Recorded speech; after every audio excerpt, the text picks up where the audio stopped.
Act 1, Scene 1, New York, 1990. Opera audition. Lights up on a striking young woman, 29. She is visibly nervous. Good afternoon. My name is Loretta, and I'm sorry, damn, excuse me. I'm Cassandra Saunders, and I'm going to be singing Lauretta's aria from Gianni Schicchi, O mio babino caro.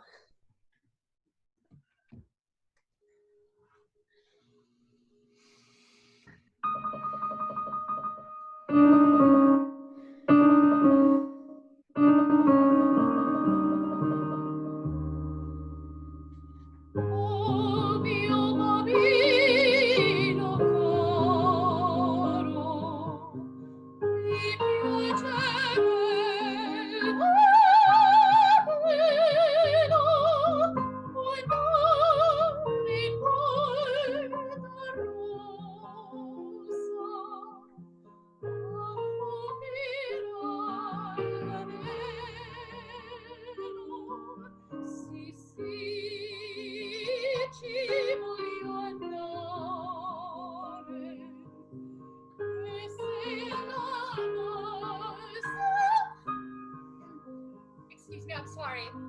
I'd like to begin again. Please continue, Miss Saunders.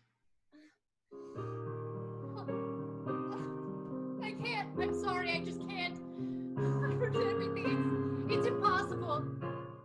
Act 1, Scene 2, interior Cassie's Upper West Side apartment a few hours later. For the courage to live a life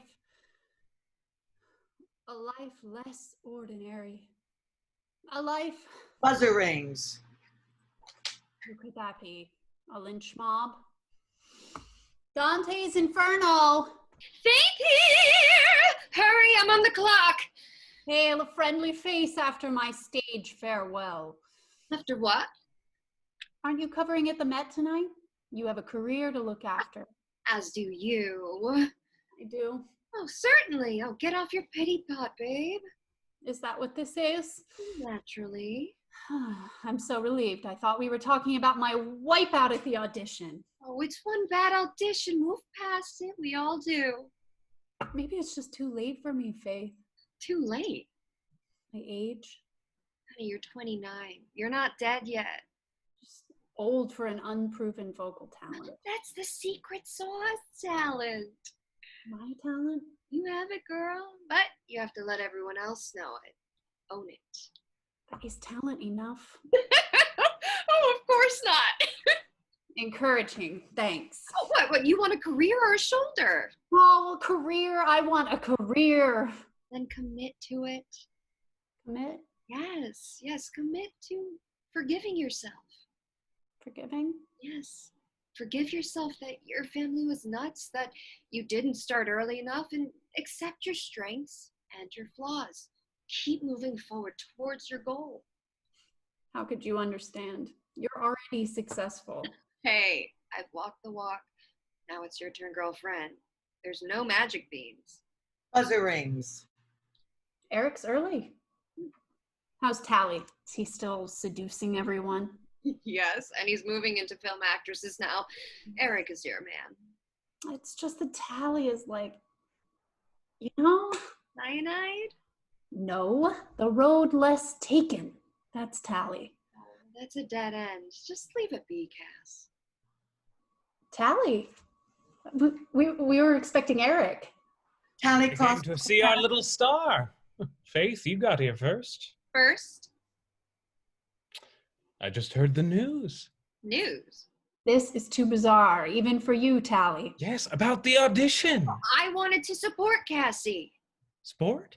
Oh, it's all over town. Time for a new social security number and a disguise. Don't be so dramatic, my angel.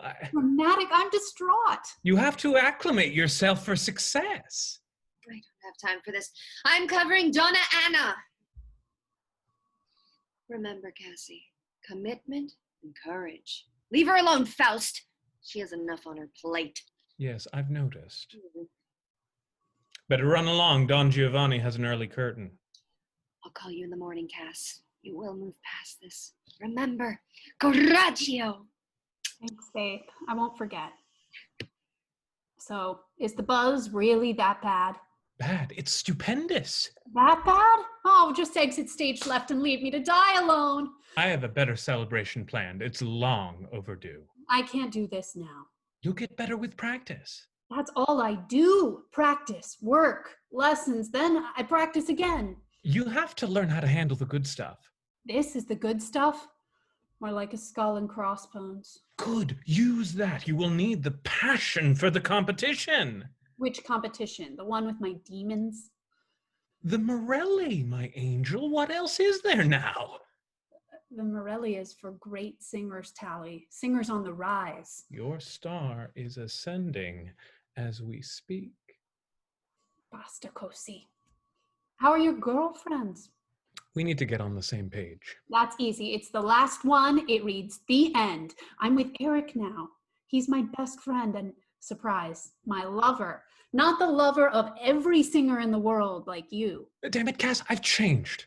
Get your strappy stilettos on and I'm taking you out to celebrate for being nominated for the Morelli competition. Celebrate? Celebrate the Morelli? Me? You didn't know? No. No. If this is a joke, I won't recover. No joke. How? When? I was running some rep with Renee when she got the news. She had another lesson, but I thought she called. This is fantastic. Terrifying. Oh my God, think of it. The Morelli. Oh. Cassie rushes to Tally and hugs him. Tally tries to kiss her, but she pushes him away. Thank you for this. Thank you, but I have to keep my priorities straight right now. Listen, John Barrows wanted you. He was the artistic director last summer. He thinks you have what it takes. So do I. I made a mistake with you. Tally kisses Cassie passionately. Cassie responds, then pushes him back. Aren't you forgetting someone? I don't think so. Eric. What about Eric? Exactly. Oh, you mean, what about Eric? Don't you get it? I do, but does he? He's not one of us. He won't understand you or what it takes in this business. I can't do this now. Something tells me you can. What about them? Some specificity, please. The conservatory clones I'll be competing against. The only thing that a conservatory guarantees is a music degree. Which I don't have, just a BA. I heard that Pavarotti can't even read music. Well, I don't see Pavarotti here, do you? I see someone infinitely more to my taste. Tenors were never really my thing. They're my competition. This is it. I've got to compete to win. You just have to be the best Cassandra Saunders that you can be. The rest will take care of itself. What's the first prize? A year's contract in Vienna. Vienna? I'll lose my job. Cassie, darling, you're not thinking. Singing will be your job. But what about Eric? We're back to Eric. Well, someone has to think of him. Not necessarily. That can change. Tally kisses Cassie again. What'll I say? Great wedding. See you next year. Dr. Doolittle will never get his stethoscope around this. You should postpone the wedding. Don't be ridiculous. Eric can keep the apartment here while I'm in Vienna. Ah, the discordant melody of love.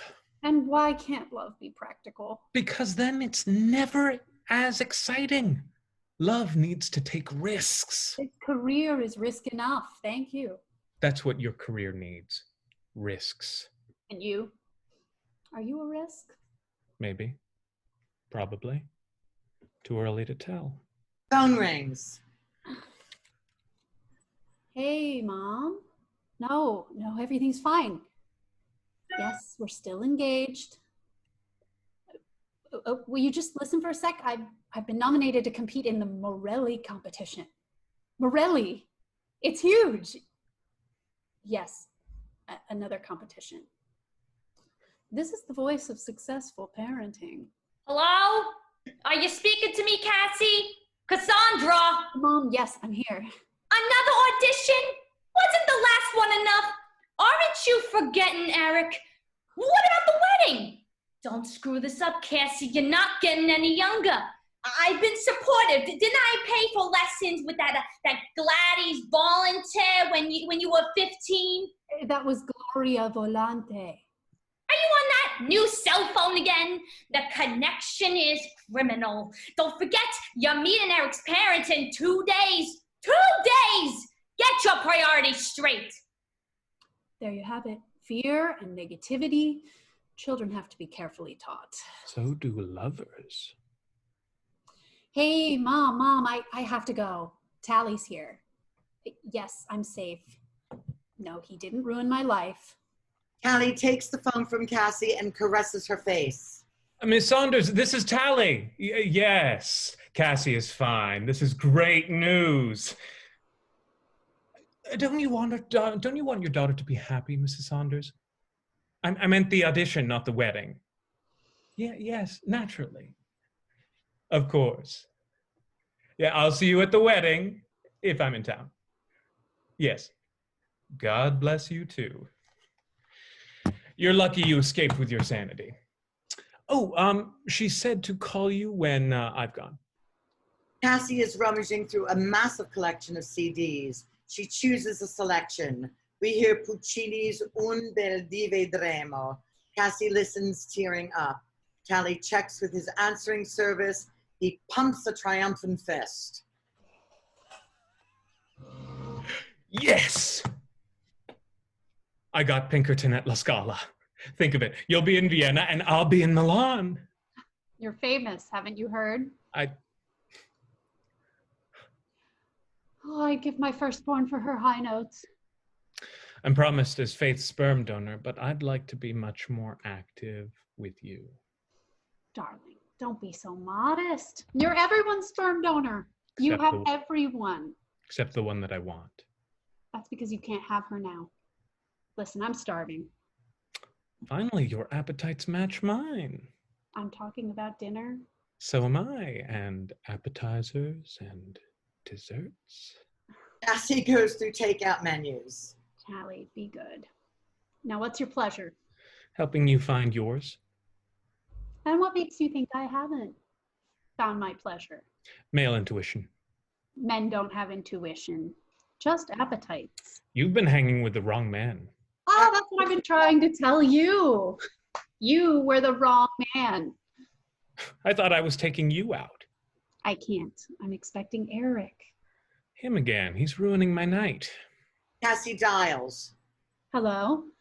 Yes, 215 West 92nd, apartment 24D.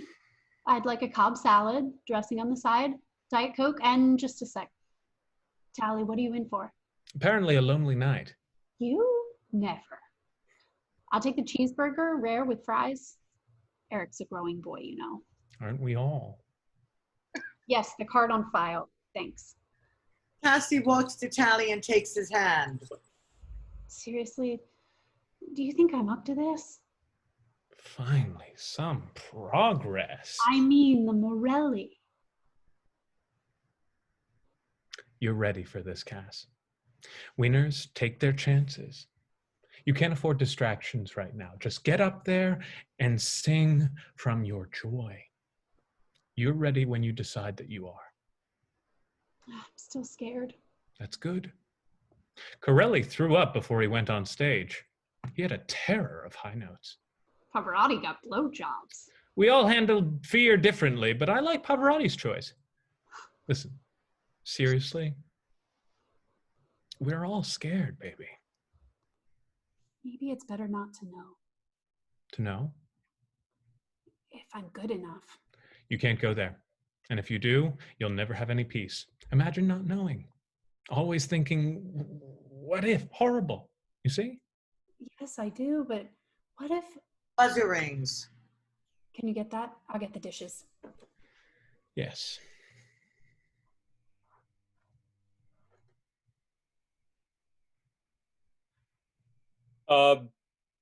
Wait, is this 24D? Looking for Cassandra Saunders? You're in the right place, dude. I'll bring up the food. I'm looking for Cassandra Saunders, Tony for a delivery guy. This isn't the Upper East Side. Knock at the door. I got this. Cassie exits and returns carrying flowers. Eric, a tall, good-looking, boyish man in his early 30s, is with her. Tally has his back to them. He is rummaging through CDs. Cassie puts the flowers in a vase on the counter. Flowers with takeout? I thought... I told you you were special. No, Tally, they're from Eric.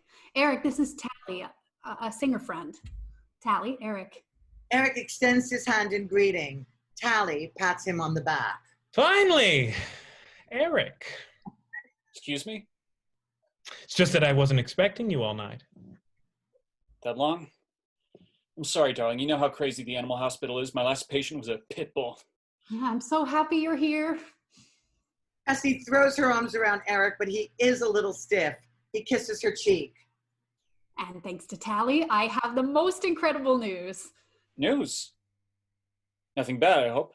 Buzzer rings. Hey, shouldn't you check first, darling? This is New York. Oh, well, we just ordered. I just ordered for us. I thought you were going to cook. I got caught up. I didn't have time to cook. Of course. You have news. Doorbell rings. You see how it is? I do, but do you, Cassie? Think about it. Tally kisses her on the cheek and exits. Eric returns carrying the takeout. Oh, how frustrating. Does anyone actually speak English in New York anymore? Only the tourists. Well, I'm starved. Hey, was that guy a little affected, maybe? I don't know. He's a big tenor. He's been at the Met for 15 years. That guy, really? Eric, my news, remember? Yeah, I'm sorry. Something about that guy just rubbed me the wrong way. What's up? Well, your fiancée, your soon-to-be bride, has been nominated to compete in the huge Morelli competition. Another audition? No, baby, not just an audition. This could kickstart my career. Think of what this could mean for us. That's great. That's great news. I'm so proud of you. I told you not to let one audition get you down. So what's involved? Involved? Yeah. What was it mean for your job and the wedding? Will you have time? You know my folks are coming in this weekend to meet you. I have 1 month before the audition. The first prize is a singing contract in Vienna for a year. Seriously, if you win, will you get some money? I mean, your lessons are so expensive. I'm serious, Eric. I'll get to sing roles in Vienna for a year. It could start my career. You're in sales. Well, that was just to get here. I'm a singer. Right. Listen, I support you. I love you. Your voice is glorious. But what about us? This is, or could be, a version of us. It's a version we haven't faced yet. What, for a whole year? I mean, that'd be the first year of our marriage. Well, you like space, right? What are you expecting? I'm supposed to kiss you at the altar and then shoot you off straight to JFK? Not likely. I want to be with you, Cass. We're jumping ahead. I've got to compete first. Cheer up, remember my last audition? I ran off the stage. Cass, that's a low blow. I don't think that it is. No, look, this is really great news. You can move in with me. You quit your job, just focus solely on this. I mean, I don't want to lose you. I can boast about my wife, the opera singer. I won't have time to move in with you and prepare. Let's just get through this month. You won't lose me. You'll just share me a little. What, like tonight with the Tally guy? He's a friend. He brought me the news. How convenient. Good Lord, even Tally got it. Oh, yes, his type always get it. They just don't stick around long enough to name it. That's harsh. I don't think so. You know, I deal with tomcats all day. I'm a vet, remember? I was so happy. I couldn't wait to tell you. I thought you'd be excited for me. Of course I'm excited for you. I'm just not wild about what this means for us. What about the wedding? We may have to postpone it. Listen, this is good for us. You followed your dreams, and now I'm following mine. Cass, you're what I hoped for. So is your career. Don't deny it. You're very smart, you know that? I'm sorry. Of course I'm happy for you. I was beginning to think you needed a distemper shot. No, just a shot of sleep. I'm all in. Got surgery at 7 a.m. Maybe we should just eat in bed and snuggle. I still think you should move in with me, by the way. Snuggling sounds divine. Go on in and I'll be right there. I want you to be happy, Cass. We'll figure it out, I promise. Eric leans down and kisses her cheek, then proceeds to the bedroom. Hurry up. Love you. Me too. Cassie stands for a moment contemplating. She notices that Tally left his jacket. She picks it up and raises the jacket, inhaling its scent. Celebration. Some celebration. I wonder.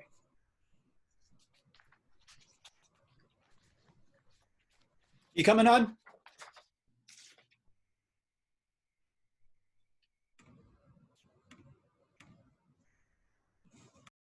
Act 1, Scene 3. Interior Renee's Upper West Side apartment. Renee is seated at a baby grand piano.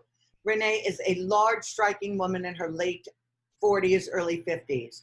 She speaks with a slightly affected Oxford accent with some Bronx overtones. Okay, Cassie, you've done well, but this is only the first baby step. We must continue to build layer upon layer. I feel like we're discussing a wedding cake. Oh, enough with the weddings. You have to concentrate exclusively on this competition. Put your blinders on. Oh, Renee, this is stupid, crazy timing with work. Eric's parents coming in, the wedding. Now, I'm concerned with your vocal production only. If Eric can't give you this time, he's not a suitable partner for an artist. I'm forever in your debt for getting me to this point. Your only debt is to your talent. Now, are you warmed up? I vocalized this morning at 7:30 before marching off to the corporate wars. The hour is unforgiving, but you will have to negotiate different time zones, climates, languages, and the music. Always the music first. That is the life of a professional. Now, we must eradicate bad muscle memory, not reinforce it. Okay, unlock your knees. Ground yourself in the earth. Keep your knees slightly bent. Release your stomach. Feel the stretch in your occipital muscle. Don't allow your chin to jut forward. Boobs up, not hanging on your stomach. Fine. Now, take a good, low breath. Feel the expanse in your intercostal muscles and rib cage. Good, good. Now, draw the air to you. Feel it throughout your body. Welcome its entrance as you would a lover. This is the fuel that will fire your sound. Renee was carried away with the sexual energy. Remember, the breath, unlike men, is a faithful lifeline. Give yourself to it with joy, with abandon. If you have the proper preparation, it will keep its promise and feed you beautiful, sustained legato sound. Renee stops to sip some more water. Now, expel the air in a continuous rolling tuck. Use your support gradually. Remember, at the end of your air supply, engage your Kegel muscle for additional support, gently squeezing as you would a man. Master this, and you will unleash the beauty of the dragon in your throat. Learn to ignite the audience while controlling the dragon so that it doesn't burn you. Give all of yourself, but not all of yourself. Your center must remain focused and clear. Keep feeding the air and suck on it. Draw it up as though you're yawning. Feel the rise in your soft palate. It needs breath. Feed it. Keep sending the air to that spot and keep drawing from the air. Okay? Now, phonate. Renee plays a chord. Remember, synchronize. If you always do what you've always done, then you will always get what you've always gotten. Oh! I'm sorry, that didn't sound, it didn't feel right. Are you listening to yourself, Cassie? If you are, I'll toss you right out of the studio. You can't trust your inner ear. It tells you that your voice is lush and round. But do you know what the audience hears? Do you? Mush mouth! They hear an undisciplined sound that is not on your breath. They hear a singer who is masturbating instead of performing. You cheat them and you cheat yourself. You're paying for my ears. Use them. I'm sorry, Renee. This is a process, and I demand that you remain faithful to yourself and to your talent throughout the journey. I'm afraid, Renee. There's just so much on the line. What if I'm not good enough? You are good enough. You have a career voice. Luck is when preparation meets opportunity. You are doing the preparation. Will you be ready for the opportunity? Will you? Yes, Renee. I'll be ready. Then stop talking about your wedding and your job and all the other distractions. Concentrate on the task at hand, and the results will take care of themselves. Now, please call in Alexa.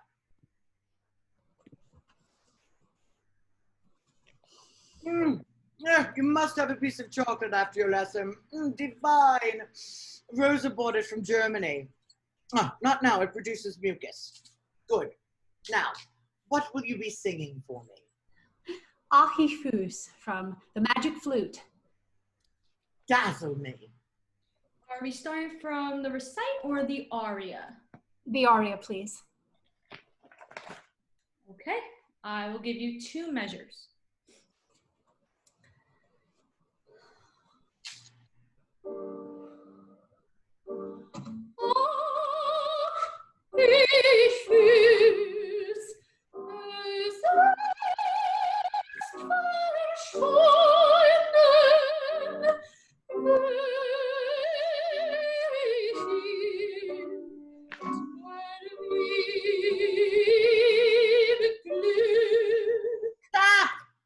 Stop. I can't stand the vowel placement. Put a pencil in your mouth like so and sing on the vowels. I need open vowels. Now, again.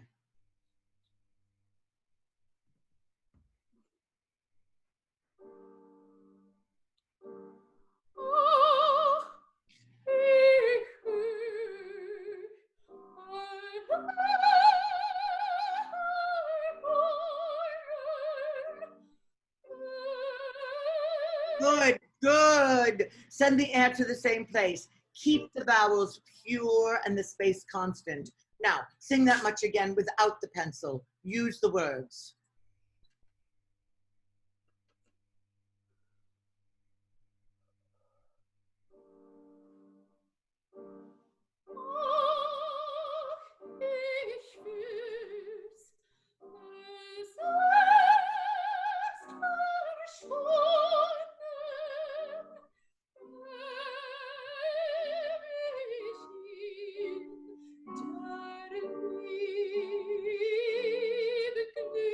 Excellent. Brava. Now, I need your emotional subtext. Give me Elvira's betrayal. Give me her pain, her rage. Give me Pamina.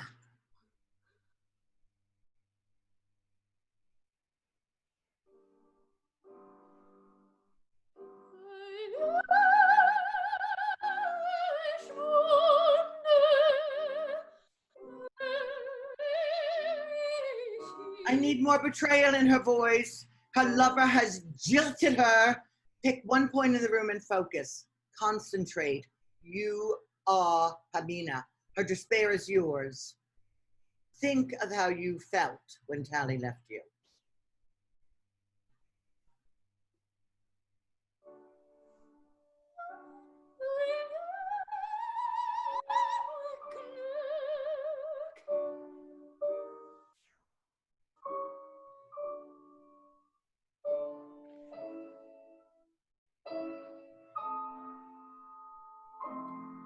Excellent, excellent.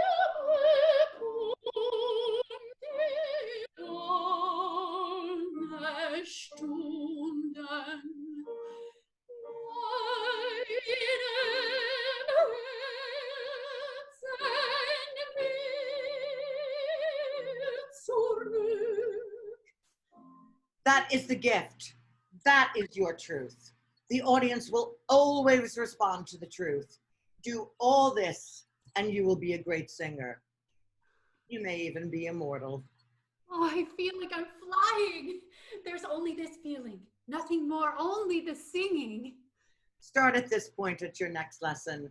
You determine your place in destiny. Sing, sing in spite of your demons. Sing with your demons. Fade out. Fade out. Act 1, Scene 4. Interior Zen's Den. Trendy minimalist restaurant. Cassie, Eric, Faith, and Jessie are waiting to be seated. Jessie is attractive in her mid-20s. She is confident but reserved, taking her cues from Faith. Oh, thank God. Ditto. Amen. Singer's Morse code? Can't you see all those young singers are working this room up? I'm surprised there's any room for the food. Eric, can you imagine your parents in this scene? Oh, they're not trying to get on stage. They wouldn't notice. That mirror is perfect. I can see each new young supplicant arriving and jockeying for position. That girl almost knocked over John Musto. Oh, he has a new opera coming up at City Opera. Oh, yes, we should all be trying to get a piece of that. Hey, of course, you look beautiful, but tomorrow, could you try wearing something a little less flashy? Your parents don't like spandex? Aw, what about color? Do they like color? Because Cassie dazzles in red. Oh, don't worry, Eric. I have a very tasteful business suit. Conservative, classy. Oh, that's the soprano that just signed with my manager. She just got kicked off course on her way to intercept John. Oh my God, you notice everything. And you're so beautiful tonight. Oh, good. I see Tally. He can get us seated. Oh, great. My night is complete. Be patient with him. He's a tenor. Some say that they're crazy from all the vibrations in their head. Too many high notes, but he knows everyone. What a crazy business. Eric, what do you think of our girls singing in the Morelli? It's incredible. Oh, don't mention it to my parents yet. Just wait until they're back in Nebraska. Seriously? You want to wait? I want them to know you and love you before they find out you might be in Berlin in 2 months. Ali approaches the group. He has turned stage left, speaking to someone off stage. Darling, I want a picture of you as my screensaver. I'll see you in 2 months in Berlin, yes? Hey, Tally, can you get us seated? I'd invite you to my table, but it's a delicate situation. I'm breaking up with Mezzo. I'm interested in another young singer. Oh, that's charming, but I'm hungry. Get us a table. You have influence. Not with everyone, it seems.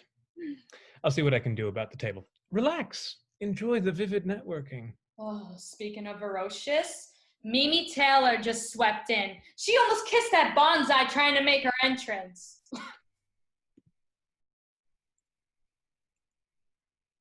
Aren't you proud of our girl, Cassie? Naturally. Well, it'll be small comfort if she's living in Europe. You know, I support her. She has to get this out of her system. It's a career, not a virus. I'll be in Europe a lot next year. I can see that she doesn't get into trouble. Eric clenches his fist. Cassie puts her hand on his shoulder. I'll see about getting you a table. Tally exits as Mimi approaches the group. She is a dark-haired beauty in her mid-20s. Oh, it's just too wonderful to run into you. Yes, life is just full of wonder. Oh, Cassie. What a coincidence. Tonight we're friends, next month competitors. Competitors? For the Morelli, of course. I need that year in Vienna. What a coincidence. So could I. Well, the judges will decide, of course. Of course. Tally approaches, puts his arm around Cassie. I let Roberto know the situation, and he's eager to see you. Tally, you divine man. I need some advice. Can I steal you for a minute? I just sang for Bob Lombardo, and he told Renee that I looked like I was 18 on stage. I'm kind of on a date. Oh, I can wait. I'd wait for you for a very long time. Mimi takes Tally's arm and they walk off. 18 in dog years, maybe. That's my competition. That and worse, that witch has already probably packed. What would my parents think of a character like that? Nope, can't even go there. Luckily, that will remain a mystery. That's what I need, that killer instinct. Oh, please, no, I want to be able to look at you. The maitre d' motions for them to follow him. Yes, the great Tally. Yes, I'm his great friend. He's gay, you know. All the women are just beards. Bullseye! Yes, a perfect block. Mimi was headed for John Musso, but a middle-aged couple knocked her right off the course. Mortifying. Oh, hilarious. Classic. Unbelievable. Oh my God.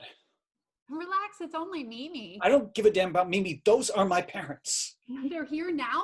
I'm wearing spandex. Relax, just, it'll be fine. Just don't introduce them to Tally. Or Mimi. Or, your other friends. I need to freshen up. Faith, help me? Cassie and Faith rush off stage. Tally approaches with a middle-aged couple. Emma Stewart is dressed smartly. She has the look of a prom queen. Jim Stewart is 6'2", thin with gray hair and wears wire-rimmed glasses. Tally approaches with the Stewarts. Eric and Jesse are positioned so that they look like a couple. Roberta said that they were in a meeting, their son, and there was some confusion. I'll ask Roberta to get 2 more settings. My son, Eric, my son. I have waited so long to see you again. And this has to be. Is this Cassie? No. No. This is Jessie. She's a friend of ours. And Cassie's in the ladies' room. Wow. What are you doing here? Oh, it's wonderful to meet you, dear. You mentioned this place, and I remembered the name because it's so unusual. Zen's Den. I'm telling you, where would they get a name like that? Only in New York. But Eric, I want to meet your girl. Where is she? She's freshening up, Mom. Well, we don't want to make anyone fuss now. Tell her that, Jim. We will accept her just as she is, just like we accept your friend Jessie here. What do you do here? I'm a stage manager, Emma, and I'm here with Faith. That's how I know Cassie and Eric. He clears his throat and looks at his wife. Well, that's New York, but let me tell you about this kamikaze Arab driver we had. He almost killed us. And then your mom almost got knocked over by a hysterical girl, just like a leopard or something. Cassie approaches the group. Oh, you must be Emma and Jim. What a delightful surprise. This will spare us the awkwardness of meeting tomorrow night like we planned. Well, how was your trip?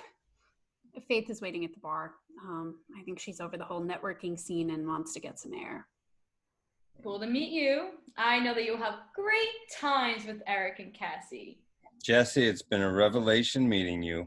It's Jessie. Jim turns to Cassie. Our trip was harrowing, but we made it. My, you're a pretty lady, Cassie. You're from New York, Eric tells us? I'm a rarity, a native New Yorker, although I was raised in the suburbs. New York must be one tough town. One has to grow up fast and keep on running. I've never been a runner, but I have a pretty traditional suburban upbringing. No gang wars or bullets, except in my family, of course. I told you, love her. She's beautiful, talented, that great New York wit.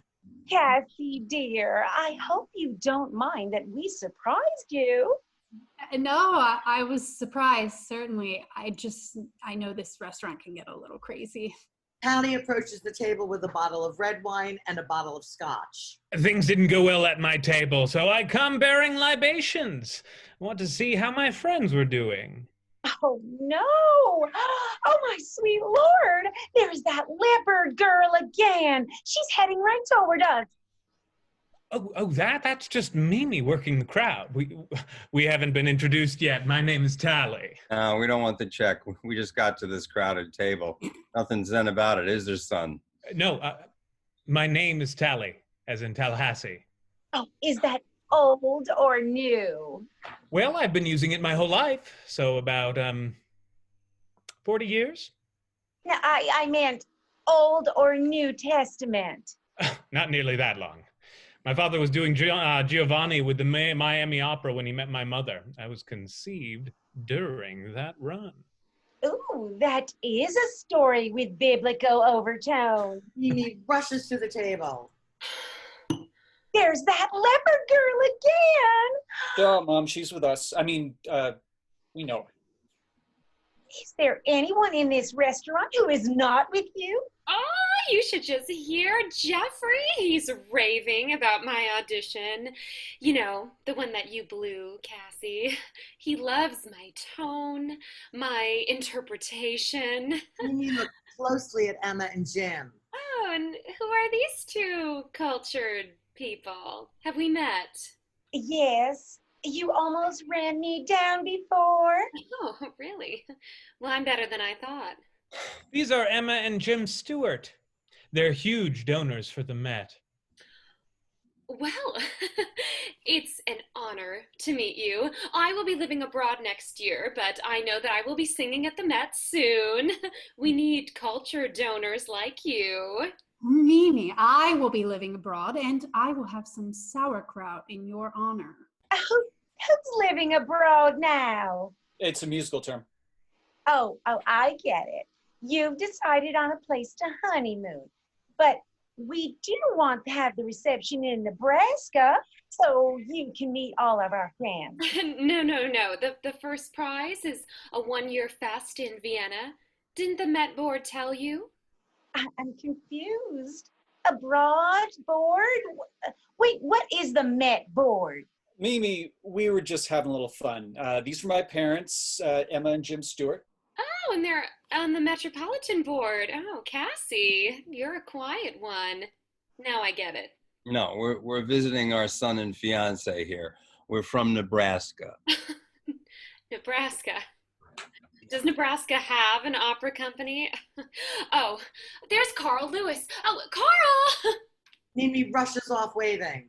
Well, she is an energetic young thing. Yeah, she's rushing around like some leopard or feline on the prowl. She's on the prowl for a job, a sponsor, a husband, whichever comes first. I would hate to pry, but how can you two get married if Cassie is going to Europe? I've been nominated to sing in a big competition, Emma, but nothing's definite. It's an audition. Oh, good. 'Cause nothing can interfere with the wedding. Now, I have some marvelous ideas for the guests. I want to help you plan everything. That's too kind, Emma, but we have things under control. Of course, dear. You are the bride. But I have to say, I am a terrific party planner. I plan parties all the time in our social set. You see, I can arrange the type of wedding that our Eric should have. It will be the one you've dreamed of. I've never dreamed of a wedding, just the groom. And I have him, don't I, honey? Of course, honey. Oh, you still want to have the wedding in New York? There's this lovely place in Nebraska, and it will be so much easier for our guests. Not for the New Yorkers, of course. No, naturally not. It is so much easier to be the mother of the bride. More like his older sister. Oh, you're such a tease. Emma, Jim, we're so grateful, but we've decided to have a very small reception. Not now, Cass, later. Oh, well then, I have just the thing. Your father and I have hit upon the most wonderful, stupendous wedding gift. We were chatting with Harley Goldberg the other day. He's the builder, you remember, dear? You went to school with his son, Stephen. Anyway, they're developing a very modern new complex, very tasteful. Yeah, it's the best, really, the most expensive. And we said... Oh, this is just the kind of home that our Eric should live in. It's perfect for a young couple with maybe a baby or two on the way. Yes, but You have to finish your residency at the animal clinic first in New York, darling. But who would want to stay here with these crazy people? Mimi acts but stops short of kicking Eric under the table. Faith, Jessie, and Mimi crowd back to the table. Did someone mention real estate connections? Is the building south of West 101st? I can afford something better now. I thought you were moving in with me. Yes, but I can get a 2-bedroom and you can move in with me. You know I'm down with that. I can sublet, right? Because I'm going to be working in Vienna next year. Wait a minute. Girl, wait a minute. This is in Nebraska. Faith shoots a warning look to Cassie. This is, well, I'm speechless. I never dreamed. Renee just got here. She's with a big crowd. Oh, there's someone I don't recognize. I spent my life trying to get out of the Midwest. Oh, New York is where I need to be. Hello, Renee, over here. We need to pay our respects. Faith, Jessie, Cassie, and Eric leave the table. Cassie and Eric move downstage and speak together. We see Tally approaching the Stewarts with champagne. Home in Nebraska? Something that Jaime and Schlo built? That's Stevens, not I don't care what their names are. They want to control our lives. Don't be so dramatic. We'll discuss it later. It is later, Eric. Did you tell them that we're moving to Nebraska? No. But, cost of living is so much cheaper there. I could start an animal practice. You'd have much less competition there. There won't be any competition because there's no work there. What will I do? A musical version of A Little House on the Prairie? Sarcasm doesn't suit you. How about fuck you? Is that a better fit? Tally walks by and caresses Cassie's shoulders. Can't leave your family alone. I sent Faith and Jessie over. I also bought them some champagne. This is a celebration. Thank you, Tally. Please tell them we'll be along in a minute. For you, I'd reinvent time. You already have. What are you, like 45, 50? I'm 45. The voice in the other parts gets better with age. And stop touching my fiancée. Spotlight on the Stewarts who are sitting with Faith and Jessie. I have a beautiful day planned tomorrow, a beauty day. And I'd like to invite Cassie. It's at Liz Arden's Red Door Salon. You are a pretty girl, Jessie. But you could use a softer look. Could you consider getting a treatment? That's very kind, but we couldn't intrude. Oh, don't be silly. We're almost like family. Are you girls single? Well, we're dating, so... Nah, naturally, every girl wants a man like my Eric, but he's taken. Cassie is a lucky girl. That man from Florida, that Timmy, he's good looking, but he is much too old and a little unstable, I think. Unstable? He's nuts. Thank you. But we're not looking for husbands. Oh, every girl needs a man. Even career girls like you. That's what gives meaning to life. Well, that may be true for you, Emma, and there's nothing wrong with that. Oh, I'm wise. You'll see when you're older. Oh, but if you change your minds about tomorrow... I had a spa treatment the day before I opened at the Met. They have this mud wrap that eliminates toxins. You should try it, Emma. It's a different world now. And women work and their babies are raised by strangers. Different priorities. Most of the young women in Nebraska work until they start breeding. Now, you juggle 2 schedules? How will you girls handle that? With respect and love. But we're not planning on children, are we, Jess? Well, we haven't talked about it, but I was hoping... Strangely. Wait till you fall in love. You'll decide then with your husband's girl. I think that Cass and Eric are heading back. We have to go see some friends, but so nice chatting with you. Faith and Jessie walk away. We girls, but that Faith, she needs some makeup if attractive man. And that Jessie. Oh, they are a little strange, though. Do you think that they're Jewish? No, they may not be our kind of people. These New York liberals are killing the country. Cassie and Eric rejoin the table. Thank you for waiting. Faith and Jess are wonderful, aren't they? Oh, you'll make a new circle in Nebraska, dear. Yeah, you'll have to think of our grandchildren, too. Mom, Dad, Cassie and I have not actually discussed moving to Nebraska. Why not? You could do worse, a lot worse. You know, it's not a mother-in-law's place, but Nebraska does have a lot to offer. A lovely home that we would buy for you. Family connections. I have family here too, and our careers are based here. Oh, naturally. Eric has to finish his veterinary residency. And there's my operatic training. Oh, of course. But you can't train forever, dear. It seems to me you two have a lot to discuss before you tango down the wedding aisle. Eric and I have discussed our options, haven't we, Eric? Well, my parents are making some sense. Yes, it makes sense for them.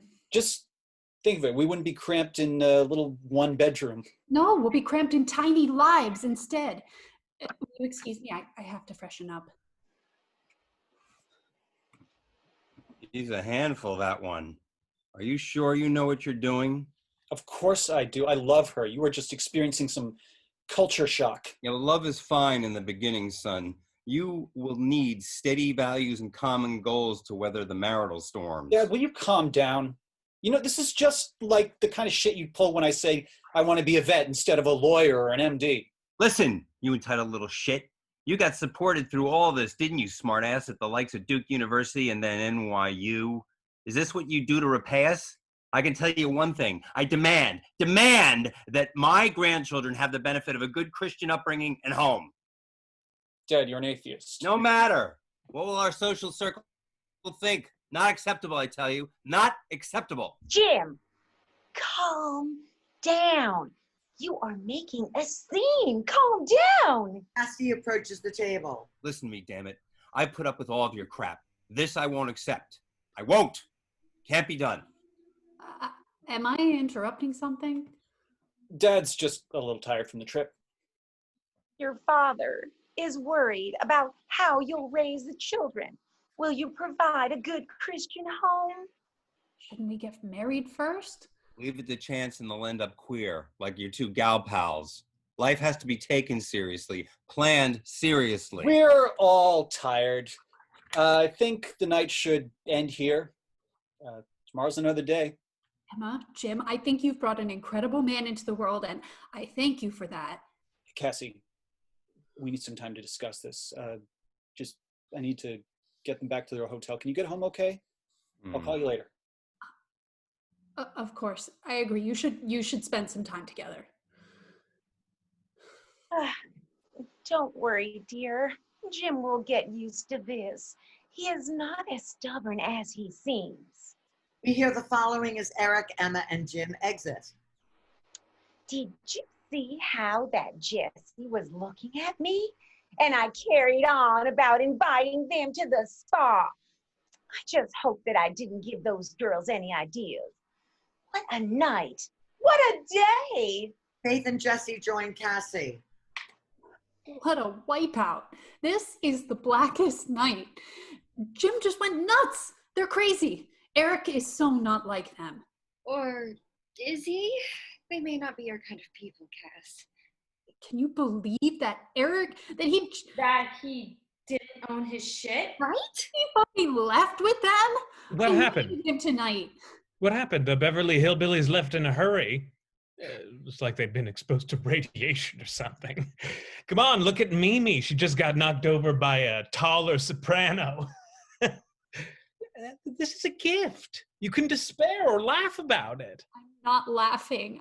The man that I was planning to marry just left me to take those walking toxins to their hotel. I thought he'd be safe. I feel so abandoned. Mimi is air kissing her way towards us. We'll run interference. Tally, take care of Cassie, okay?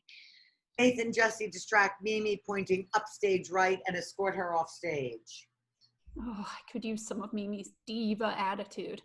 Have you ever seen anyone so shamelessly push them up and lay them on the table? Cass, you'll get as much respect or success as you'll allow or think that you deserve. You know, an artistic pursuit is also a spiritual one. If you want to touch people's souls, you have to open yours. That means loving yourself as well. By the way, you can lay them on me anytime with the best of them, Cass. First, I destroy my future with Eric. Then I allow my demons, fear and insecurity, to consume me while I watch Mimi assault people all night trying to make contacts. We all sing with our demons. A winner is someone in the harmony, but who isn't destroyed by it. It's the person who knows the winter in their soul, but who doesn't bow down to it. Just when I decide you're full of shit, you say something that brings tears to my eyes. That's it. I'm taking you home tonight. Cassie laughs and cries a little. Tally places his hands gently on her face, kissing her. Cassie starts to speak, but Tally puts his fingertips on her lips. So the fat lady is sung. Come on, let's go. Go where? To my place. Hello, my life just fell apart. This can't happen. I think it can. Just when you find some answers, the questions change. It's always been the same question with us, hasn't it? I can't think straight. I'll take you home, and then I'll tuck you in. You can cry on my shoulder, and I'll sing to you. Even an imminent Jim couldn't fault that. But Eric, what would he think? What was he thinking when he walked out on you tonight? He was upset, confused. They're still helping him financially. I'm being a friend tonight. If I wanted to seduce you, I wouldn't be making such an ass of myself. We'll fight it out in the cab. I need to be with a friend. But aren't you breaking a date with a soprano or a film star? They gather their belongings and walk off stage together. End of Act 1. Act 2, Scene 1. Cassie enters the room with a cup of coffee. She is wearing a robe, dark glasses, and her hair is tousled. Tally walks in and puts his arms around her, nuzzling her neck. She leans against him and sighs. Well, that should do it. Translation, please. Ruin my life. Well, that's an enormous ego boost. Oh, Tally, I'm sorry. I've been likened to many things, but ruination never. Tally, no. Tally, it was wonderful. Just talking. You're so kind. I usually don't spend the night without sex. Well, here goes. In buca al lupo. Why are you saying that? Here goes Coraggio. For what? For this. I love you, Cass. Love? I mean it. I'm shocked. Bad timing, definitely. Out of character, probably. True, absolutely. Oh, you're just shocked that I didn't sleep with you. It's an afterglow. I have enough afterglow to light up Paris. This is real. You told me that when we were together before.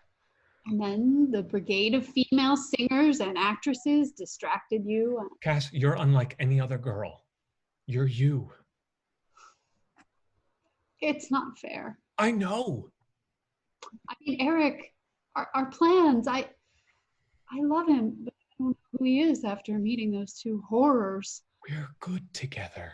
Singing and passion. Now they can be yours. Phone rings and Cassie lets it go to the answering machine. We hear the imperious, impatient voice of Cassie's boss, Gloria Lowenstein. Cassie, are you home? This is Gloria. This is urgent. I need you to attend the AIDS convention 1 month from today. You can reach me on my private line and call me back right away. Gloria hangs up abruptly. We hear the next message. Cassie girl, Are you home? What happened last night? Jess and I came back for you, but you were gone, and so was Tally. Be careful, girl. We hear the next message. Cassie, love, I'm such an idiot. I have to see you. Call me. Oh, Cassie puts her head in her hands. shit. The audition is in 1 month. I'm supposed to marry Eric next month, and if I don't go to that AIDS convention, she'll fire me. She always says I need to choose between singing and working. I need the money, though. A temp job or waitressing won't cover the cost of my lessons and rent. The buzzer rings. Cassie walks over to the intercom. Cassie presses the button, and we hear Eric's voice. Cass, it's me. Let me up. I was just leaving for a coaching session. I'll see you downstairs. Invite him up. We'll tell him about us. Don't lose perspective because of the dramatic possibilities. You don't love me. You love love. Buzzer rings more insistently. You're planning your life with this man. You can't remember that he's banging down the door with the proverbial olive branch. He can't see me like this. He won't get it.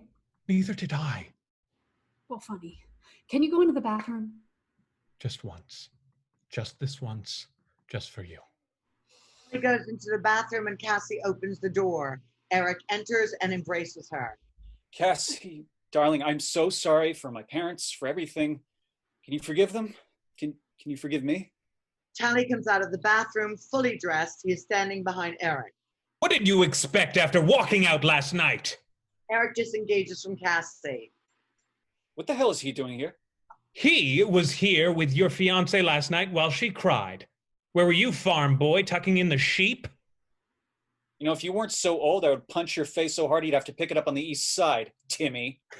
Anytime you're ready, Eddie. Stop it. Stop it now. I can't handle all this testosterone now. I'm facing unemployment. Your parents hated me and my friends. I need this competition. So just suck it up, boys, or take it outside. Oh, and we didn't have sex, okay? You mean he spent the night? I'm going to carve you up like the tomcat you are. Big words for a little mama's boy. Look, I left Jack in charge of the clinic. I got to get back. Cass, I'll meet you at La Grenouille at 7 for dinner with the folks. I'll head right over. Are you leaving or do I have to throw you out? Listen, I don't care that you're some famous big tenor. This is about Cassie and me. So we don't want or need you in our lives. You just go back to your chorus girls. Cassie and I belong together. Thank you, Eric. Tally will be leaving in a minute. I'll see you later. Eric gives Tally a warning look, then exits. He doesn't handle pressure well, does he? It's my fault. I shouldn't have let you comfort me last night. We have the making of a great love story. One day the tale of Cassandra Saunders and Tallahassee Buck will be told by opera students everywhere.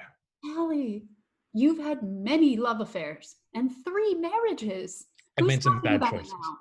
I've made some bad choices, but I am serious about you, about us. Tally, you were my first real love. I was so young then, only 19, but I have to sing this competition. I have to figure out if a life with Eric is what I want or need. Ouch. Look, I'm crazy about you, and I'm not giving up. You need you now. So take some time, sing the competition with all of the passion and joy in your soul. Don't run from your demons. Face them. Sing the bastards out of the theater. You're surprising me. Why didn't you fight for me 10 years ago? I was much younger then, and my career was really demanding. You were a baby then. Just let me do this audition. Let's meet when it's over. I'll call you. Cassie brushes the hair out of Tally's eyes and smiles sadly. Tally turns to leave, then reaches for Cassie. They embrace. I found you again. How can I live without you this next month? You need to see if this is really what you want. and I need to focus on my audition. And if Eric and I can make a go of it, after last night, it's unlikely. I just didn't realize how different our worlds were. I always had feelings for you. Still. Callie kisses her hand. Thank you for that. This goes against all my instincts and desires. I fight for what I want. Sacrificing like this is love. Thank you for understanding. I won't be any good for you or anyone until I can face myself. Sing with all of your courage and joy. I'll see you next month. Exit Callie. Cassie starts to cry. Fade out. Act 2, Scene 2. Interior La Grande Nuit. Eric, Emma, and Jim are seated at a table. So, we are at his 60th birthday party. Very lavish, you know, at the Art Museum. And Dr. Devers. Dr. Devers. Good old Dietz. How's he doing? Oh, getting older, you know, but still vital. He asked about you. Good old Dietz. At his age, he could use some help. Now, you could do worse, a lot worse. Oh, now, Jim. Well, help with what? In the clinic, dear. You interned there the senior year of your high school. You knew that you wanted to be a vet then, too. Yeah, he has a fine practice. No, a thriving practice. You could do worse, a lot worse. Worse? Yeah, professionally. He may even take you on as a partner and sell to you when he's ready to retire. Well, that's a thought. I have to talk about this with Cassie first. There's her career. Yeah, well, she's trying to make it, but we don't know if she will, dear. Now, do we? I have to talk it over with Cassie. Was she thinking of you when she decided to take a chance on this Germany thing? It's Vienna, and it's not a thing. It's a competition that she was asked to participate in. It's an honor. Well, how can you manage with your wife singing her brains out in Germany? Nebraska is the place for you. We have connections. You'll have a good life, a life that our money prepared you for. Dad, calm down. It's a long shot. It's a long shot or not, it's still a big gamble. A big gamble. She has to take her shot, Dad. She's an artist. There will be financial obligations, and she may not have a steady income. What about our grandchildren? Yeah, is this the life that you want, son? I paid for your education so that you could have a good start with no debt. Do you want fiscal responsibility that will come with supporting her while she's gallivanting, auditioning, performing? Listen, art is fine for other people. You want art, you buy a print. You need a wife and someone who will help your career. By the way, Miss Simon was at Dr. Devers' 60th, and Carla is still single. What, the one with the big nose and the mustache? Oh, she's had her nose fixed and electrolysis. Yeah, you could do worse, a lot worse. And they have money in spades. She's very attractive now, and she has her master's in child education. Well. Cassie enters the restaurant. She's wearing a black dress, fringed woolen cape, and sunglasses. Oh, your girl's here. Jim, stay calm. Where's that damn waiter? I want a refill. Cassie approaches. You look lovely, dear. Please excuse me for being late. No, we're early. Dad has a thing for punctuality. How was your evening last night, the rest of your evening? I mean, it was uneventful, but then it picked up. Cassie shoots Eric a look. I'm sorry. I have a lot on my mind.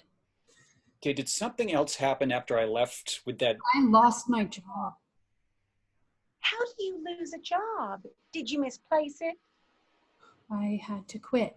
Quit? Quit. Why would you quit? You're making great money in sales. You're a natural. Gloria called this morning and told me I have to go to a convention the same day as the competition. I told her I couldn't, and she told me if I wanted to keep my job, I'd have to make a choice. Won't that put a lot of pressure on you and Eric? Well, I could always temp or find another sales job. I'm quite good at it. That sounds risky. Yeah, and practical, but not as risky as getting a drink around here. I'll take my chances at the bar. Cassie, Eric, what do you want? What can I get you? We'll have a Tom Collins Castle of a soda. Jim leaves for the bar. Well, I am worried about you too. What do your friends think about this, Faith and Timmy? He's not still at your apartment, is he? Did he move in yet? What is he trying to do? Eric, what are you talking about? I need your support now, Eric. I was upset and he wanted to see me home. Yeah, I know what he wanted to see. Emma looks off stage for Jim. Cassie, we didn't mean to upset you last night. We didn't want you to think that we want to control your lives. I appreciate that, Emma, but Eric and I will have to work through it. Relationships survive separations. Not for 1 year, though. Not at the beginning. Eric has his career too, you know. We'll work through it. She still has to win the competition. You know, that's a long shot. No, I mean, she's very talented, but... But what, Eric? Well, we wouldn't dream of interfering, but it's a crazy way to start a marriage. Emma starts to look around anxiously. Where is your father? Ah, there he is at the bar. Jim, what are you doing? Come back to the table. Who is he speaking to? Is that a woman? Calm down, Mom, it's New York. It could be transsexual, transvestite. Sure, only in New York. Jim could sit all the bar all winter long in the bars and only meet old men in Nebraska. But here, in this town, who knows? I will go get Dad at the bar. Calm down. This was not the evening I was hoping for. Hoping for. Whoever gets what they're hoping for. Hope can be painful also. Well, I know about that too. What were you hoping for, Emma? Hoping for? Well, I had dreams too. I had ideas, such ideas, but it wasn't done in my day. Women worked if they came from families of fewer means. Or for a little pocket money before they got married. My best girlfriend, she got involved with a company and offered me an opportunity. Such an opportunity, but Jim wouldn't hear of it. He didn't want his wife to work. And that company, well, what do you think happened? It exploded, just exploded. And that company is Avon. I could have been right there from the start on the ground floor. My girlfriend, she wasn't as pretty, but she hung in there. Well, don't you know, she's the vice president today. She's very successful. She travels the world to places like Las Vegas and Aruba. So don't give up on your dreams. Don't give up on them, Cassie, or you'll be in a restaurant 30 years from now after sitting for hours under a hot dryer waiting for your husband to stop flirting with some barfly of dubious gender. It's not too late, Emma. You could sell Avon products now. Everything has an expiration date, dear. Besides, at my age, it's easier just to be bitter. Eric and Jim return to the table carrying drinks. Well, the service is slow, but the natives sure are friendly. Friendly? Ha. And who are you to be friendly? The mayor of New York? Some middle-aged gigolo? Emma and Jim and Cassie and Eric engage in separate but simultaneous arguments. I'll show you friendly. You don't know from friendly. Little lady was just asking where I was from. Tally just now. What is that pompous ass doing here? Tally here tonight? Maybe he's covering at the Met and came out for a bite. Oh, like he covered for me last night? While I stew here, humiliated. Just a friendly chat. Now, later. When later? You're going to be in Germany later. You should be happy for me. Pray that I get this chance. Like Tally got his chance last night? Should I be happy And I gave up on Avon. Yes, so Avon, happy that you. Did you two have sex? Emma and Jim stop arguing. Stunned silence. Fade out.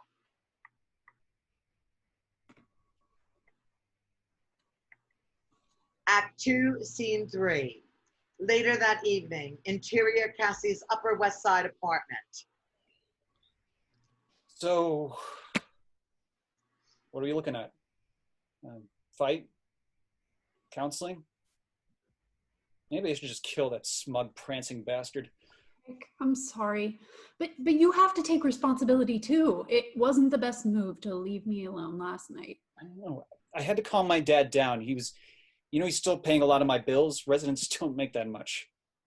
Eric, I know. I wish I didn't have this passion to sing. It's how I communicate. I'll have an emotion, a strong one, and a phrase will come to mind. I can't rest until I run to the piano and sing it. I have to feel it in my body. It's the only way I can process and live with my emotions. It's my breath. It's my sanity. I wish I wanted a more ordinary life. You have a dream. I understand dreams. I would give anything if I had the talent to sing one note like you can. Just once, just feel like that. Dreams. I only live when I'm singing on stage, penetrating that fourth wall. The sound just pours out of me. The power of the sound makes me feel more than human. I fly, Eric, when I sing. The power in my chest and the breath feeding and pulsing through me. I go somewhere so far beyond this earth, I feel immortal. There's only the breath on that beautiful sound gushing, and it makes life bearable. It doesn't leave room for playing the perfect Midwestern bride or daughter-in-law or for living in Nebraska. Well, that was just idle talk. Was it? I don't think so. Because I love you. I see us together. I wasn't prepared for your parents' version of our life. So you turn to a man who I detest to prove a point? Just slam the door? Or was it to further your career? Surely you know I'm not like that. I should be, but I'm not. And I didn't fuck him. I have too much respect for me, for us. Tell me what you want, Cassie. I'm confused. Eric, I'm scared. My back is to the wall. This is a defining moment. Am I willing to sacrifice everything for this one chance? Or am I just a deluded salesperson with crazy, useless dreams?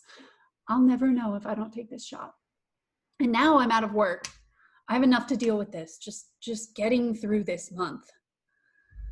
God, that seems so long. 1 month. Don't you know? Love is imperfect. It's cold and broken. When you can love someone and hold their flaws with compassion, well, that's love. I do love you, Cass. I feel cold and broken. I mean, if that's love, I could ask my dad for more money. They'd rather see me dead. It would be kind of fun if you made it singing. I mean, imagine if you were famous. Fun? I don't know. Eric, these last 2 days have been very emotional.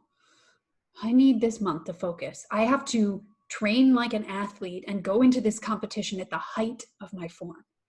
And you need the whole month? Because we're supposed to be getting married next month. We planned it all out at the National Arts Club. I never dreamed of a wedding. Maybe my mother would allow us to use that money for a down payment on an apartment. The folks wanted a wedding. Maybe Nebraska. Better talk about it after the competition. Can't be goodbye. It's not. It's just till later. Can I call you? If you want to. I may not be able to speak, concentrate. I'm so scared. What am I doing? Hey, if you have the courage to face this alone, so will I. You remember, remember, it won't be a failure if you do need to talk. And Cass, give him hell, okay? You remember that little rescue pit bull that was on the table, almost dead, but wouldn't give up? And we found him a home on Riverside Drive. The shelter dog is living a better life than we are.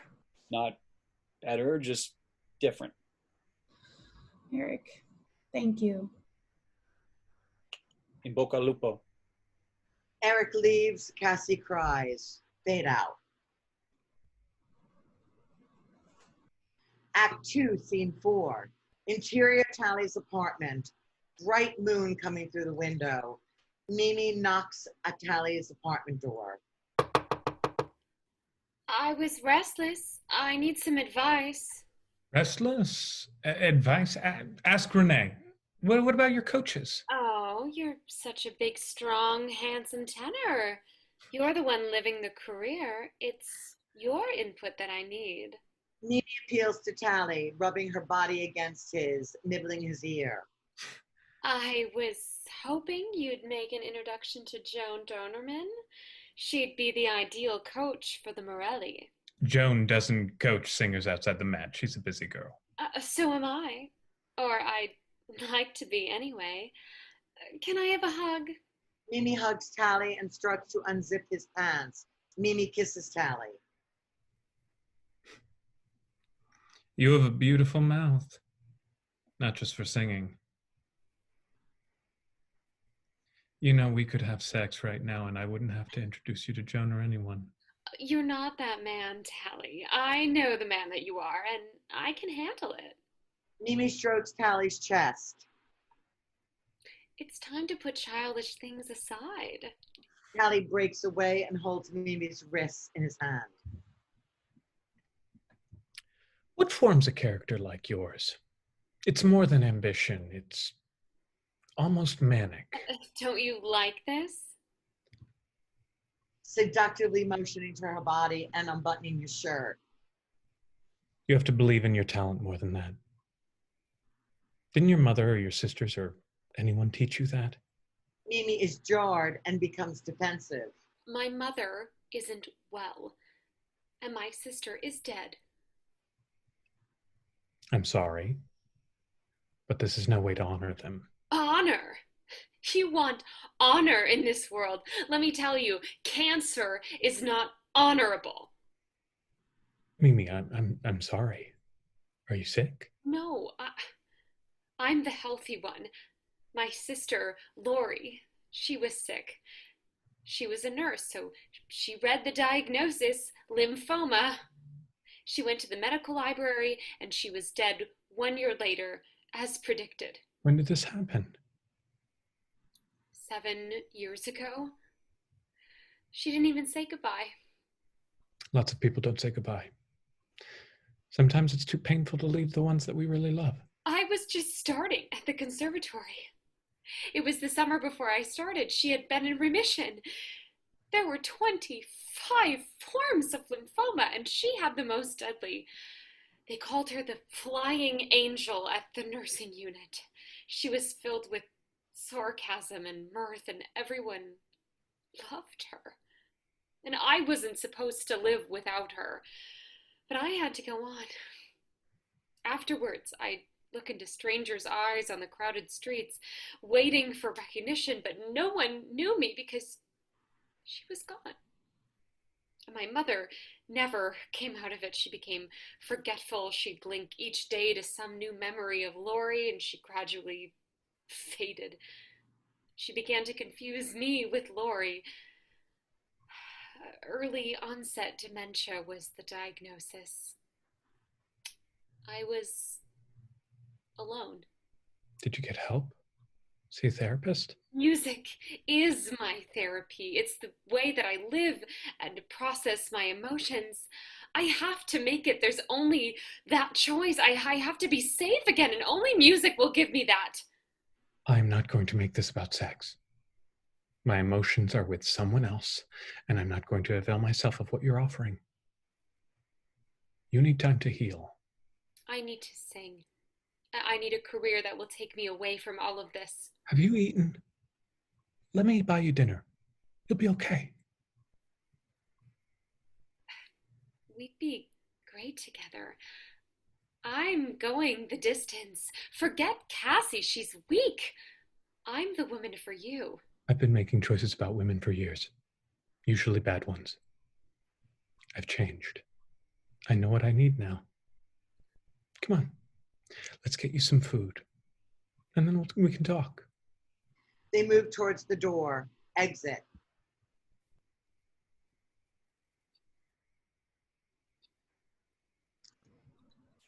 Act 2, Scene 5. Interior theater on stage. We take dramatic license as Cassie and Mimi appear to be auditioning simultaneously. When they are not singing, the women speak their thoughts. Cassie is poised, elegant, and controlled. Good evening, my name is Cassandra Saunders. I would like to start with Quando Men Vo from La Boheme. I love this feeling, but I'm nervous. I can't blow this. Time is running out. Now stay focused. This is what I want. Stage, music. Okay, Cassie, deep breath. Prepare. Sing.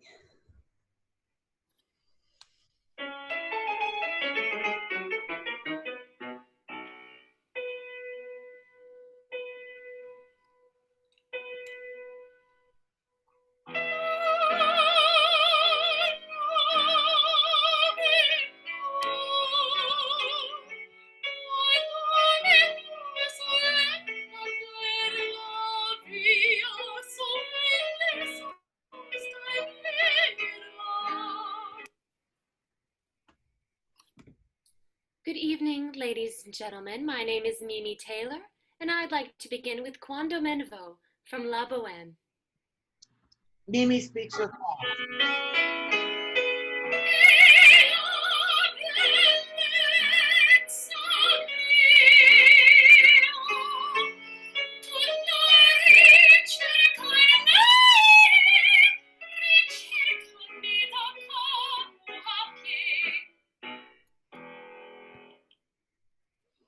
Ugh, look at that pig of a judge using a laptop. Ugh, how pretentious. Is he looking at porn? Ugh, he won't be aware of anything else once I sing.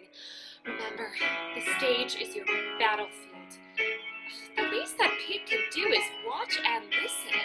Respect. I demand respect. I am an artist. Breathe, Mimi. There the highest climax, focusing on satisfaction, confidence. Mimi and Cassie face each other and continue to sing. They are aware only of the music. The piece builds to a climax as they face each other and wait for their cue to sing behind. Pace yourself, the high note is coming. I'm flying, now don't close down on the high B. Oh, that was brilliant. Brava, Mimi, or should I say Musetta? Oh, I'm off to Vienna. Okay, Mimi, stay focused.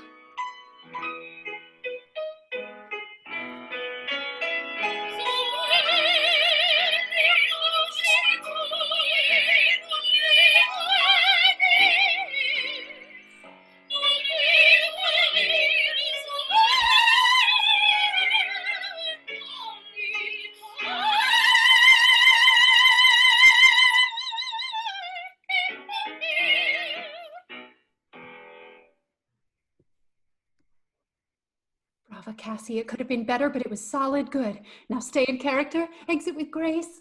Thank the judges. Oh, great high note. Look at that pig. He's still distracted taking notes. There probably isn't a dry eye or a seat in the house. You got it, Mimi. The stage darkens. The lights come up 30 seconds later. We see Cassie and Mimi leaving the theater. Brava, Musetta! Thank you. I have to start practicing my German. Did they mean me? Fade out.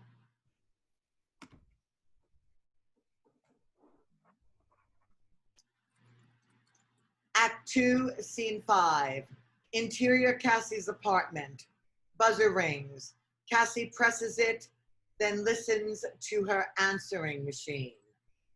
Hey, hon. Got your message. Congrats on showing up. I'm working late, but I'll see you later. I need to see you, Cass. Knock on the door. Callie enters carrying a bouquet of white, long-stemmed roses. The buzz is good. The buzz? Okay, I called one of the judges. Oh my God, Tally, thank you for the flowers. What did they say? Career voice. You need more stage experience. It's good. But not good enough? They are considering a lot of factors. How's your German? Yeah, my Italian and French are better. We can practice your German. Even if you don't get the fest in Vienna, people are noticing you. It was amazing, Tally. I don't know that I can live without this. Maybe you won't have to. Still, one good audition, what does that mean? That and a token will get me on the subway. Correction, that and a token will get you a seat on the subway. You're on the ride now, Cass. Have you gotten smarter? Because you're making a little bit of sense now. I think maybe you're a little less fearful. I am, aren't I? Yes, I am. Can I tell you that I've missed you? I haven't even wanted to seduce anyone since yesterday. Since I last saw you when you sang for my coach. Thank you for that, Tally. He really helped me these last 2 weeks. Buzzer rings. Can we maybe have some time alone? Do you think? Knock on the door. Cassie goes to open the door and returns with a basket of fruit. Flowers, fruit? Where are the dancing bears? He'll stop by later. Wow, these are from Renee. This is the first step. Congrats. Flowers, fruit, and a horny tenor. Oh, that was the audition. I did it. I was less afraid and I sang, well, really well. I need details. Once I got on stage, the fear kind of left. I just wanted to sing. Of course, I kept running to the bathroom before. Jitters, that's normal. Today, a singer is born. Overnight. Well, it was the longest night of my life. Phone rings and Cassie takes it into the other room. I think that you're full of piss and shit and ego. Ditto. But I hope that Cassie boots the vet back to the dogs. You'll have to be kinder to our furry friends. I thought that he was better for her. Better than you, at least. Fuck Eric. He's a mama's boy. He's not supporting himself yet. He can't support Cassie! Not all women need to be saved. Buzzer rings. Tally buzzes them in. I hope it's Eric. Knock on the door. Tally goes to answer and returns with a large stuffed cat with a red bow. Oh, is that one of your girlfriends? Tally reads the card. Darling, here's a brother for Puccini and soon a baby for us. Disgusting. He doesn't get it. Yeah. Cassie returns. That was Renee. The word is, Mimi got it. It's okay. I'll get another job and I'll keep going. Who's the cat? It's from Eric. Prelude to your offspring. They'll be stuffed like him. Cassie reads the card. He wants me to have a baby now? He doesn't think I'll sing. He thinks I'll give up after this. What matters is what you think. What will you do? Keep striving. Keep singing. Phone rings. Cassie takes to the other room. Tally, she's vulnerable now. You can't do what you did to her last time. I was another man then. If she's going to do this, really do this, it will be hard. And she doesn't need you fucking her up just because you're in between wives. We could have a good life. Music, travel. Other women? Naturally, there will be distractions, but I'll go home to Cassie. Have you been faithful to Jesse? Sometimes. That's it. There are always other women, but there is one Cass. Cassie returns. She is excited and a little shaken. Tally, pinch me. I'd rather kiss you. What happened? That was John Barrows. He wants me to have an audition for a few opera companies here and in Europe. An agent is interested in me. Who? Carlo Ginelli? That's my agent, Bob, to hear you. What exactly exactly did he say? He said, Cassie, you have talent, and I love talent. It's still unpolished, you have to own it, but the sound is glorious. That's why I want you to sing for some people in Santa Fe, San Francisco, and Europe. I think you have a lot to offer. Cassie starts to cry. Tally puts his arms around her. Even the good stuff hurts. I'm overwhelmed. Just breathe, girlfriend. Don't talk out now. Look, I hope that you told him yes. Of course. I'll need to raise some money for travel. I could help you out. Phone rings. Cassie picks it up, laughs, then puts Eric on speakerphone. He sings the melody of If I Only Had a Brain from The Wizard of Oz. There is a girl named Cassie. She's quite a lovely lassie. She's going to be my wife. She's going to be my wife. She wants to sing Aida, but she knows that I need her, so we'll soon be man and wife. We'll soon be man and wife. Imagine he'd be without you if he's that banal with you. Yeah, so I have some work to do tonight. I'll leave you guys at it. Thanks, Faith, for everything. Love you. Love you too, girlfriend. Exit Faith. Cassie, you have to decide what you're going to do about the farmer. He's coming by later, yes? Yes. Look, I've never been faithful, but I want to try with you. It will be a good life. Singing, travel. I want to start an opera festival in Salzburg. This is a defining moment. Choose. Exit Tally.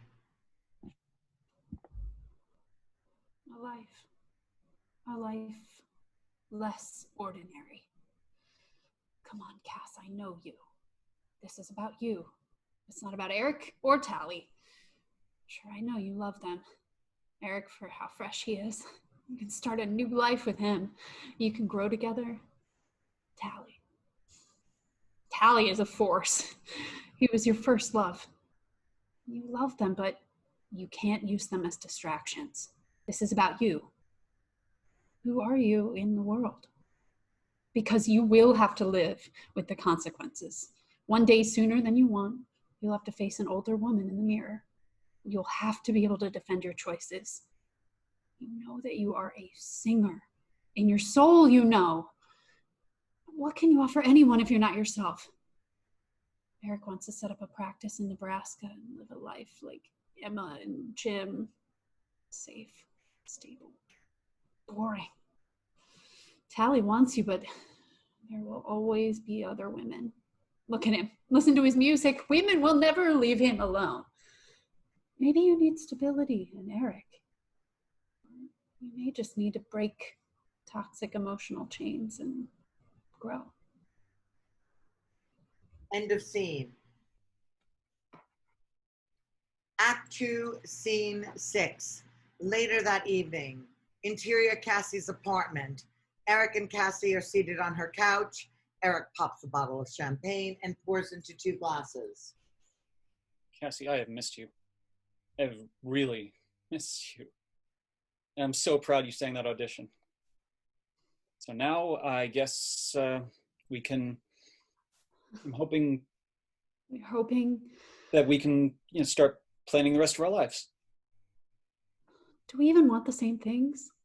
Nebraska was not part of it, or Dietz, or prejudice. I want all good things for you, Cass. I hope you realize that now. Realize what? That it worked out for the best. What did? Not going to Vienna. For the best? You really think so? Well, of course I want you to still sing. It could be restaurants, church, anywhere. It can be a good life. You think so? Sure, you've made great money in sales. You're natural. In a few months, I could join Dietz practice. I could eventually own it. But Eric, I do have some news. More news. Yes. John Barrows, the music director from the festival last summer, What about him? he's setting up an audition tour for me. Another audition. It's unexpected. He thinks I can start to get work. Well, how will you pay for that, the travel? I'll get a temp job or a commission-only job. I don't know yet. People may help. Tally. Oh, yeah. You know, I saw them all cozy with some girl before. They were near the Met. Cassie responds with disbelief, then regains her composure. You know, Tally, always a woman. Because I thought that he wanted you to break us up. Cassie is immersed in her thoughts, not really listening to Eric. Cassie and Eric speak simultaneously. It doesn't have to mean anything. He wants to help you. Help? How do you know there are no strings attached? Capable of more. It's not necessarily so simple that if you just have to... Now, not forever. I want you. I don't want to have to keep sharing. Which part of me do you want? All of you. Just not the singer part. That's the part that takes you away. I'm meeting with John to discuss the details on Thursday. Look, maybe we could postpone the auditions. Yeah, just until I'm done with my residency. You can move in with me. We'll save some money. I can't postpone at my age. It's already late. I'll be 30 in July, and I'm competing against bitches like Mimi in her early 20s. One of us has to have stability. If I postpone, would I have your complete support then?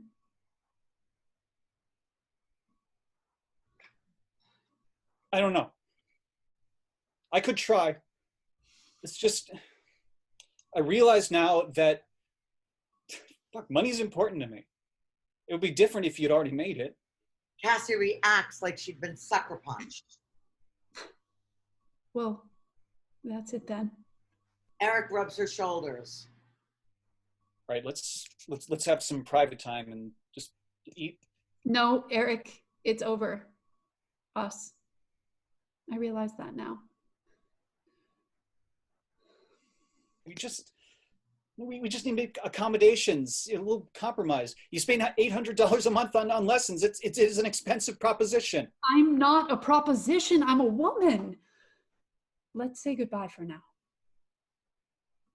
It can't end like this. Nothing ends well. I'm sorry, Eric. Please go.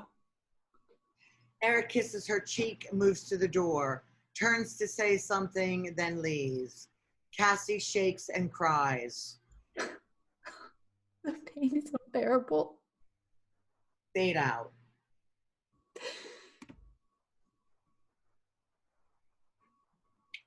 Epilogue.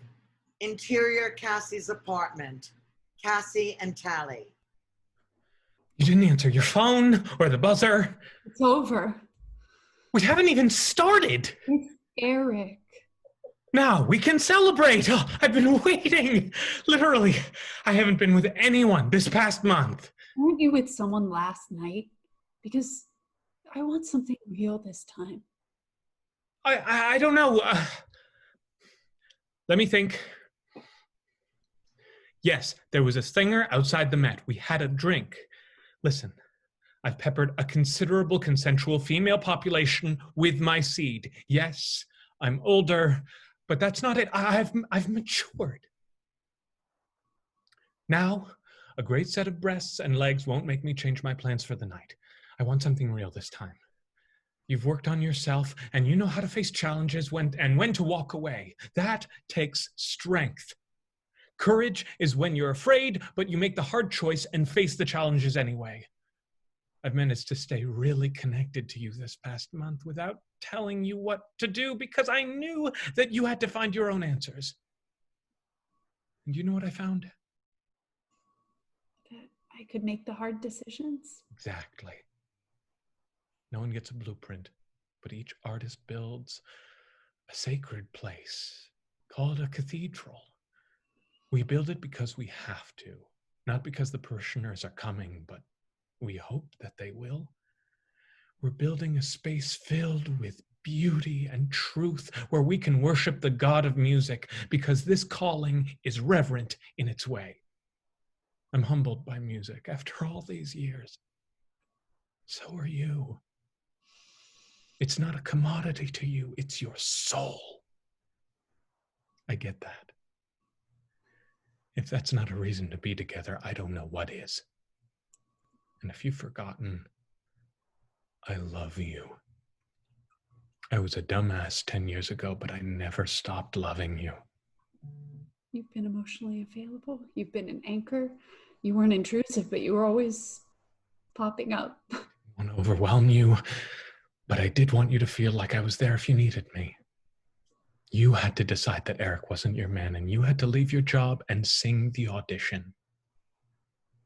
I'm not perfect, but I'm ready to share something real with you. You mean a life less ordinary? Precisely. Hallie kisses Cassie. Fade out. End of play. Oh,